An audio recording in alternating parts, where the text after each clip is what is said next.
Pierre Charon, bonjour. Les règles d'équité du CSA font qu'on ne parlera absolument pas de la campagne municipale à Paris, mais on a d'autres sujets de conversation. Dommage. Aujourd'hui, gros rideau de fumée lancé par l'UMP dans sa contre-offensive pour déstabiliser le gouvernement ? Non, moi, non, pas du tout. C'est moi qui ai commencé à tirer les premiers à 22h30, juste après le 20h de Mme Taubira, pour dire menteuse. C'est comme ça que ça a démarré. Parce qu'il y a un peu d'expérience, après 40 ans de vie politique, pas mal de cabinets ministériels, et notamment au ministère de l'Intérieur, je sais ce que les enquêtes sont. Tout remonte, ça n'existe pas. Et surtout lorsqu'il y a un nouveau parquet spécial, hors sol, national, financier, qui a été fait suite aux affaires Cahuzac. Et sa première démarche, c'est quoi ? S'occuper de Sarkozy. Mais non, il devait s'occuper des évasions fiscales, pas de Sarkozy. Et voilà, et donc ça commence comme ça. Et les gens, je crois, sont assez choqués. Vous pensez, alors, la garde des Sceaux s'exprime, alors soit grosse boulette, soit mensonge, soit approximation. Ça, c'est vos commentaires aux uns et aux autres. Vous pensez néanmoins que vous pouvez affirmer que l'exécutif est à la manœuvre contre Nicolas Sarkozy ?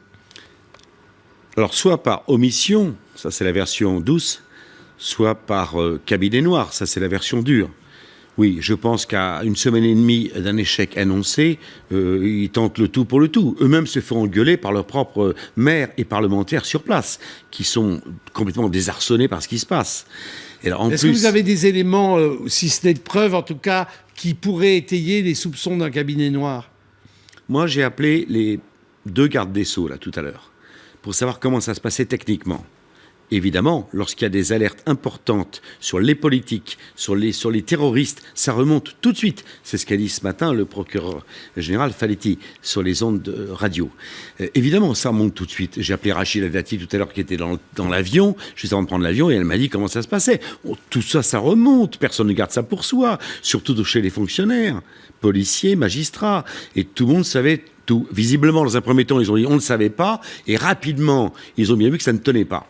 Alors, d'après ce que le parquet vient de communiquer, 2 téléphones utilisés par Nicolas Sarkozy ont été placés sur écoute les 3 et 19 septembre. Donc oui. On est loin de l'année entière d'écoute dont la presse faisait écho hier et avant-hier. Oui, on est à plus de 4 mois. Or, c'est renouvelé. Donc il y a eu un renouvellement. Pour ça, il faut qu'il y ait des preuves. Il faut qu'il y ait vraiment quelque chose de très sérieux. Ça a été renouvelé. C'est ça qui compte. Alors, ce courrier, donc, déjà, forcément, déjà, c'est curieux. J'essaye de vous contredire. C'est mon métier. C'est normal.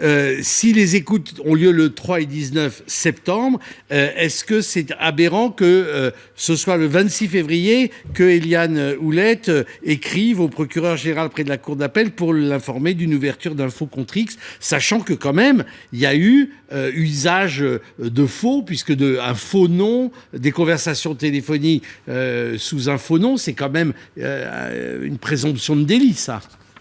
Non, pas du tout. Éliane Houlette écrit, certes, les conversations interceptées sont celles d'un avocat avec son client, ce qui pourrait constituer un obstacle à l'ouverture d'une instruction.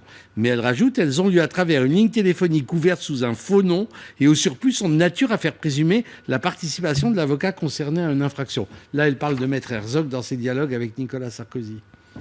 Moi, ma deuxième ligne s'appelle Michel Fil, par exemple. Bon, eh bien...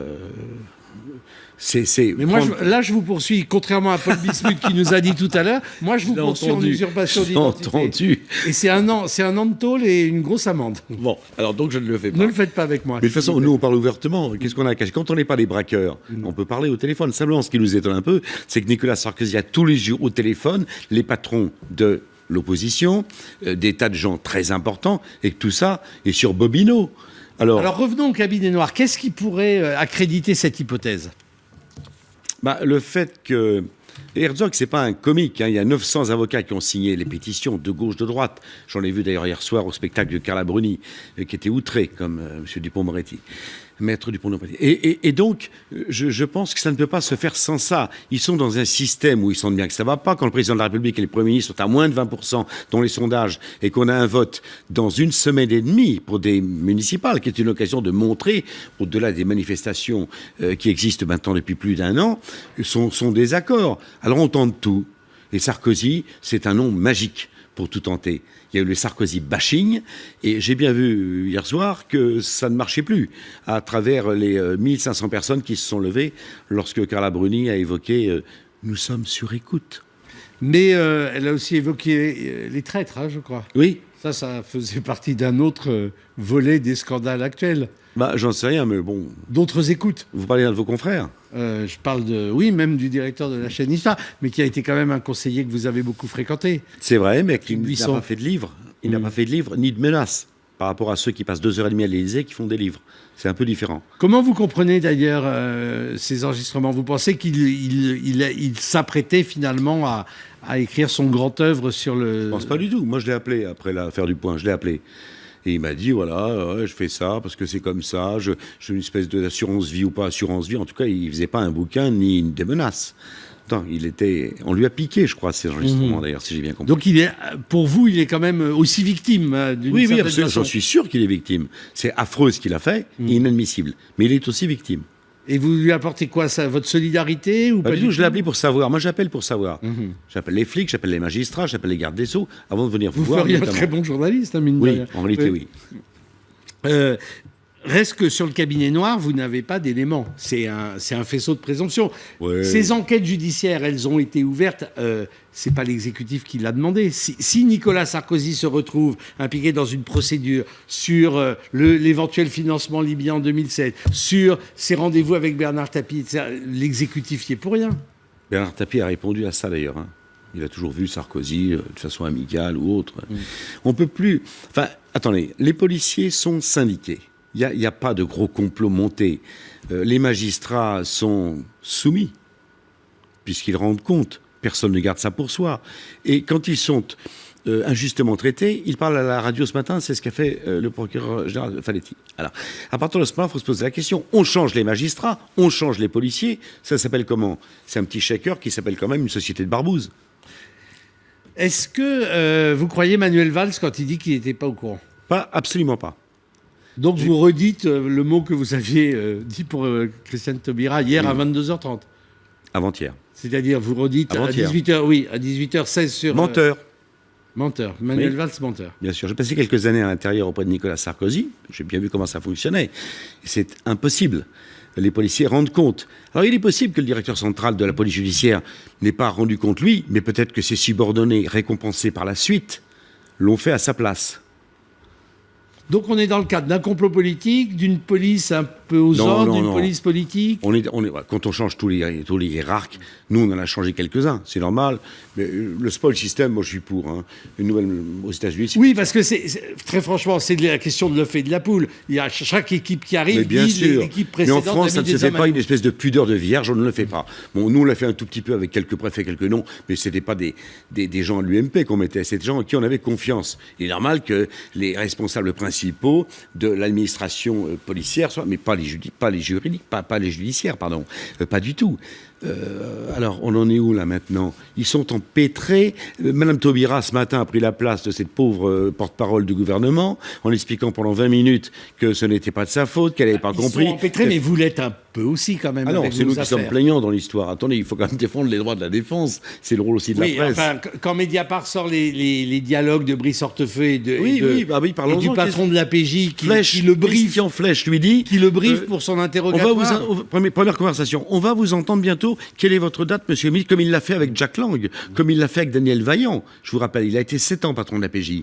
Nous, on a aussi ces Et gens. quand il dit quand vous les voyez, c'est pas Si la vous- peine de leur dire que vous êtes déjà au courant parce que je vous ai appelé. Et franchement, non, c'est normal. Ça Ça me choque pas du tout quand il dit venez avec vos carnets, comme si Brice était un abruti qui vient sans ses carnets. C'est ça la fuite. Venez avec vos carnets et le type est sanctionné. Alors, c'est pas sérieux. D'ailleurs, la personne qui l'a remplacé a une note très défavorable de sa hiérarchie en disant il est fait pour tout sauf pour la police judiciaire.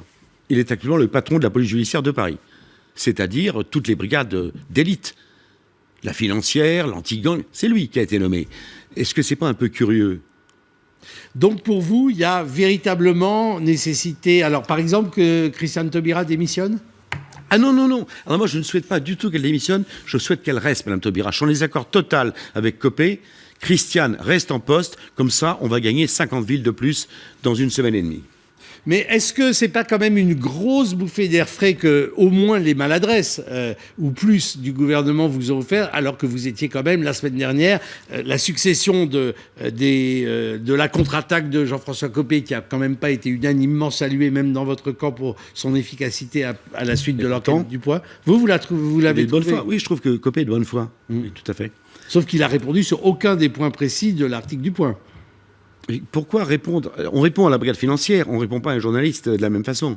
Il ne faut pas exagérer non plus. Mais quand dans votre camp, des voix s'élèvent en disant il y a un manque de transparence sur les comptes, Laurent Wauquiez a réclamé même... Laurent Wauquiez, c'est son statut, il est comme ça, il aime bien, il met une veste rouge et puis c'est le révolté. Bientôt il mettra le bonnet, bon. Mais c'est pas grave, c'est un très bon camarade. Simplement, il y a toujours ceux qui veulent se faire un peu de place dans ce genre de choses.